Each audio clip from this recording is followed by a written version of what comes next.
member, kita orang tak semak ke tak soalan. Kita orang ramai-ramai duduk satu bulatan, anda.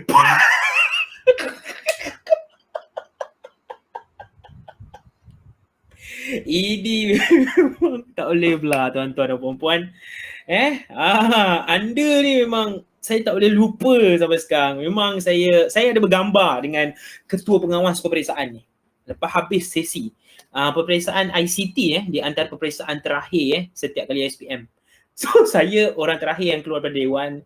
Saya salam dengan dia, dah ambil gambar lah menandakan SPM itu telah tamat. Dia cikgu sekolah lain waktu SPM. So saya ambil gambar dengan dia. Tapi dia buat saya nak tergelak lagi Cik Aida. Nak tahu tak kenapa Cik Aida? Kenapa tu? Waktu salam, depan-depan muka babe, depan-depan muka. Semoga anda berjaya di masa hadapan. Kau. Subhanallah walhamdulillah wala ilaha illallah. Hanya Tuhan yang tahu perasaan saya waktu tu, tuan-tuan dan puan-puan. Saya rasa nak share lah cerita ni kat TikTok. Aku rasa nak share lah benda ni kat TikTok. Kan? Dia satu pengalaman yang luar biasa. Luar biasa pengalaman ni. Oh, sakit perut. Okey, apa tadi point nombor 3 Cik Aida? Lupa. Allah. Poin nombor 3, macam mana kita nak rasa selesa dengan video kita sendiri? Ya, nombor 3 iaitu poin terakhir pada malam ini tuan-tuan dan puan-puan. Tarik nafas di rumah. Jangan ada yang tiba-tiba sesak nafas. Tarik nafas, lepas sebut Allah. Tarik nafas, sebut Allah. Jangan termimpi-mimpi. Jangan termimpi-mimpi. Bahaya. Okey, apa tadi Cik Aida poin nombor 3? Bagaimana kita nak rasa selesa dengan video sendiri? Okey, bagaimana kita nak rasa selesa dengan video kita sendiri? Okey, yang pertama, kita kena tahu, yang first, kita kena hargai your effort. Nombor 1, semua tulis hargai effort kita. Jangan tulis hargai your effort. Macam bahasa Jawa tuan-tuan dan puan-puan. Hargai effort kita. Tulis. Hargai effort kita. So apa effort kita? Yang pertama, kita dah bertungkul lumus maximize space kita. Nombor 2, kita dah follow SOP kita. Jadi kalau kita tak nak hargai effort kita waktu tu, layak ke benda tu untuk diri kita? Nampak tak? Layak tak kita perlakukan diri kita sebegitu? Kita dah buat maximize space. Kita dah labur duit. Kita dah ada effort dekat situ. Kita dah follow SOP yang betul. So kita kena hargai effort kita. So bila kita tengok video, first kali nak hargai effort, cakap dekat diri subhanallah ataupun wow, video aku berjaya pun buat. Kita kena gembira dengan konten yang kita buat. Okay? Nombor 2, nak rasa selesa dengan konten kita. Yang pertama, selepas anda dah post, jangan pernah berfikiran kalau. Semua tulis. Jangan pernah berfikiran kalau. Jangan pernah berfikiran kalau. Jangan pernah berfikiran kalau. Jangan pernah berfikiran kalau. Apa bermaksudnya pemikiran kalau ni? Bila kita tengok balik, aduh, kalau aku sebut tadi, yang tu mesti lagi nice. Aduh, kalau aku ada handphone lagi cantik kan, mesti video aku lagi lawa. Kalau aku ada benda ni mesti lagi ni. Saya pernah terjadi macam tu. Cik Aida tahulah waktu fasa-fasa awal tahun lepas kan Cik Aida, bila gambar tak cantik kan, bila space tak betul kan. So, ni kalau ada space yang ni nice kan. So, waktu tu dia jadi macam kita tidak bersyukur mana yang kita tengah ada lah. Saya cerita benda yang pernah jadi kat saya lah kepada anda. Sebab kalau benda tak pernah jadi kat saya takkan bagi anda awareness. Okay, semua tulis awareness. Okay. Betul. So, kalau kita ikutkan dalam sudut Islam kan, actually perkataan kalau ni pun tidak boleh kita buat selepas kita lalui sesuatu perkara. Dia ibarat seperti kita tak reda dengan apa yang telah terjadi. Benda ni akan mengganggulah emosi kita, akan membuatkan kita orang kata tidak bersetuju dengan takdir yang Allah bagi. Jadi kena elakkan sebutan kalau ni dalam kehidupan kita. Dan terima kasih untuk pertambahan tu. Dan yang terakhir sekali nak selesa dengan video kita ni adalah tukar perkataan kita, iaitu jangan pernah try and error. Seperti yang selalu saya pesan, do and improve. Kalau menggunakan suara Abang Bad seperti mana yang telah dipesan, pastikan anda guna do and improve.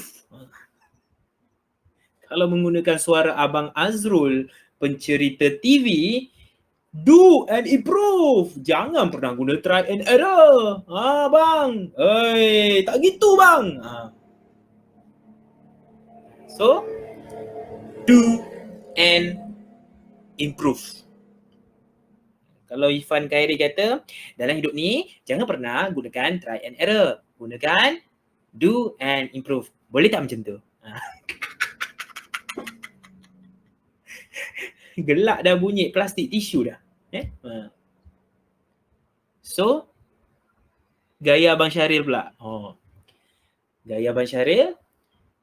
Dalam hidup ni, jangan pernah kita sebut try and error. Tapi, kita sebutlah do and improve. Pegang dada, cakap zap. Cikgu Syaril, anak tidur. Thank you untuk ilmu. Terima kasih. Dah tamat dah. Kita open Q&A je kejap lagi kan. Terima kasih sangat-sangat sebab join. So, macam mana malam ni? Puas hati tak? Cik Aida dan semua. How to reduce interaction as content creator. Alhamdulillah, sangat-sangat berpuas hati Cik Su kita kata. Puas hati sangat, insyaAllah. Dan saya ingin tambahkan sedikit tau, Cikgu Syarif. Saya nak tambahkan. Ini menurut daripada psikologi lah. Sebabkan kita kan ramai yang sebenarnya, cuba bagi tahu kat sini siapa yang work from home. Ada tak ada kat sini yang work from home? Dan ini mungkin akan membantu sedikit sebanyak emosi kita, energi kita. Yang ni saya nak minta pendengar-pendengar kita untuk type dan mungkin boleh jadikan konten anda kan, dan manfaat untuk semua orang insyaAllah. Okey, yang pertama, macam mana kita nak uruskan emosi kita dan energi kita, terutamanya bekerja di rumah, adalah kita perlu bergerak. Tadi Cikgu Syarif kita kata kena elakkan bergerak kan, tapi itu berkaitan dengan equipment kita, bahagian space kita. Tapi yang saya share ni perlu bergerak adalah selepas kita dah bekerja, kena take time, kena ambil 5 minit ke 10 minit untuk bergerak. Pergi ke tingkap ke, pergi kat luar ke, sebab benda ni akan membantu kita daripada rasa bosan dan juga boleh jaga bentuk badan kita. Sebab kita kena tahu tau, jika kita duduk terlalu lama di kerusi dan mungkin membongkok ke, ia akan sedikit sebanyak efek kepada masa akan datang. Jadi kita kena ambil masa untuk bergerak. Itu yang pertama. Yang kedua pula, ni pasti untuk kakak-kakak saya yang puan kan, adalah persiapan diri. Kalau kita ikutkan psikologi dalam emosi perempuan, wanita yang mana bersiap cantik-cantik, kemas-kemas, wangi, akan lebih, orang kata energinya lebih membatasi daripada lelaki. Kerana apa? Kerana perempuan dan kecantikan ni tidak boleh direnggangkan. Jadi kita di rumah, walaupun duduk di rumah, bersiap-siap. Bersiap seperti biasa. Janganlah kita biarkan diri kita pergi kerja walaupun di rumah pakai baju tidur kan. Jadi kita kena ubah. Kita pakai je baju cantik-cantik. Yes, baju lawa. Saya baju kelawar. Baju kelawar. Okay.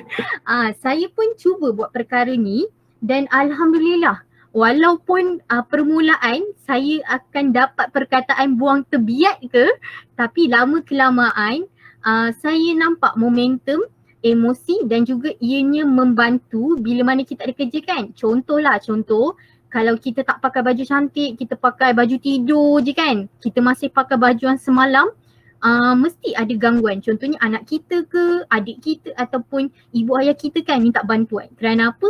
Dia rasa kita tak ada kerja. Tapi kalau kita pakai baju cantik-cantik seperti mana kita keluar ke office, kita keluar bekerja, yes, makeup, ya Allah, suami kita, anak kita ataupun ibu ayah kita kurang mengganggu kerana dia tahu kita sedang bekerja waktu tu. Itu kuasa bila kita persiapkan diri. Dan yang terakhir sekali, kita kena tentukan apa yang kita dengar dan lihat. Terutamanya perkara ni membawa erti daripada apa yang kita baca di media sosial. Tuan-puan dan kakak abang, zaman sekarang ni ramai yang duduk rumah dan ramai yang more masa dia kepada media sosial kan. Jadi akan banyak segala pendapat, emosi semua diluahkan di bahagian media sosial. Jadi yang kita ni perlu untuk tentukan apa yang kita nak dengar dan lihat. Kerana jika kita dengar banyak perkara-perkara yang buruk, gosip-gosip, ianya akan memakan emosi goods kita. Dia akan ambil kita punya mood baik. Jadi kita kena berjaga-jaga. Itu dia 3 perkara yang akan membantu emosi dan energi kita sewaktu kita bekerja di rumah. Okay ke okay? Yes, agree, gosip ni negatif. Betul. Alhamdulillah. Okay, sebelum kita tamatkan kita punya perkongsian hari ni, Alhamdulillah, thank you so much yang masih stay bersama-sama, sudi untuk mengaut ilmu daripada Cikgu Syahri kita. Kami buka ruang untuk anda sekiranya ada soalan yang ingin diajukan kepada Cikgu Syahri kita. Silakan. Betul. Silakan jika ada sebarang soalan kepada saya.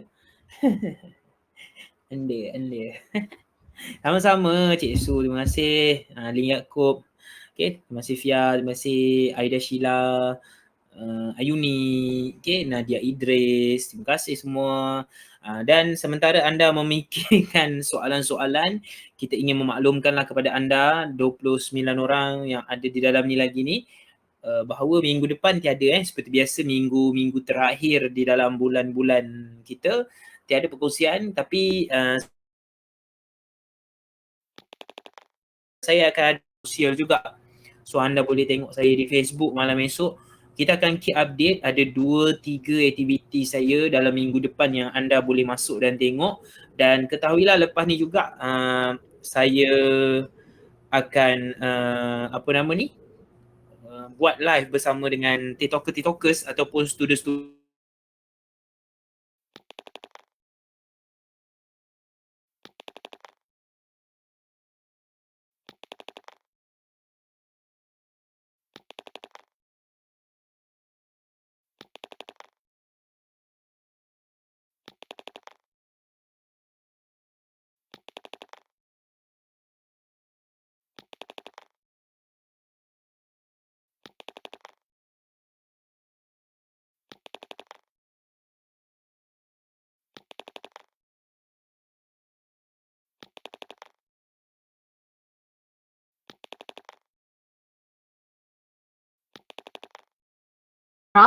yang kedua, kita nak latih diri bersemuka di dalam media sosial.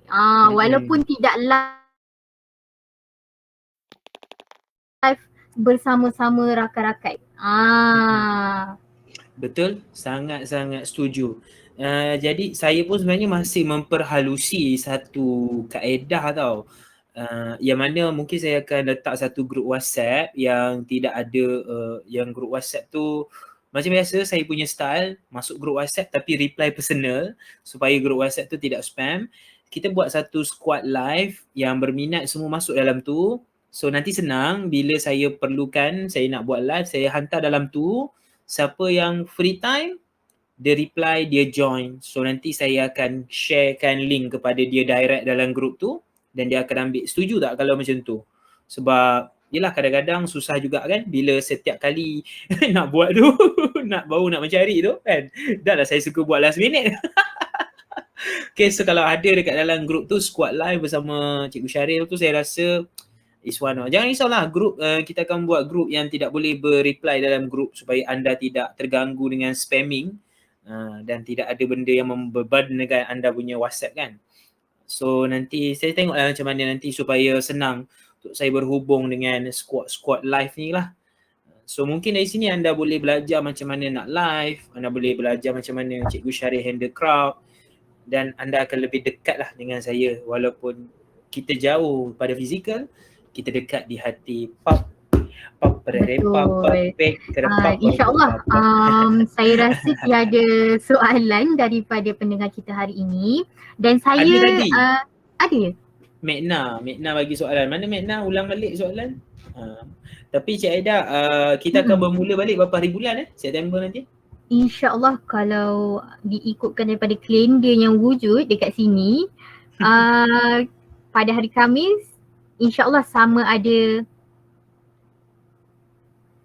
saya rasa 9 hari bulan, insyaAllah 9 hari bulan. 9 September 9 September. Sebutan yang baru. Okay. Tak rasa ni lah. Khamis 2 September tak terlampau jauh lah. Kalau tak dah minggu kedua kan. Mungkin lah antara 2 atau 9 anda tu. Alright. Okay, So soalan daripada Mekna kita, it's okay kalau kita just buat content di tempat yang sama? Boleh.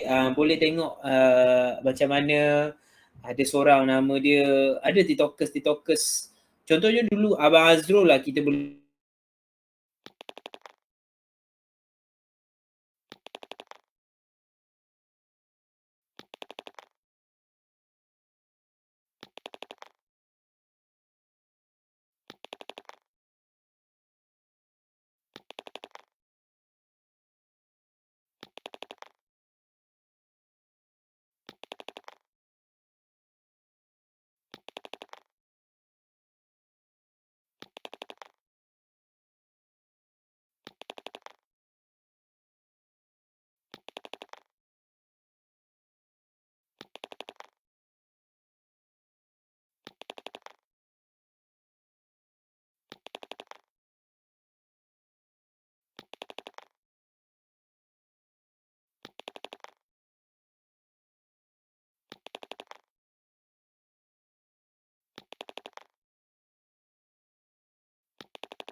tengok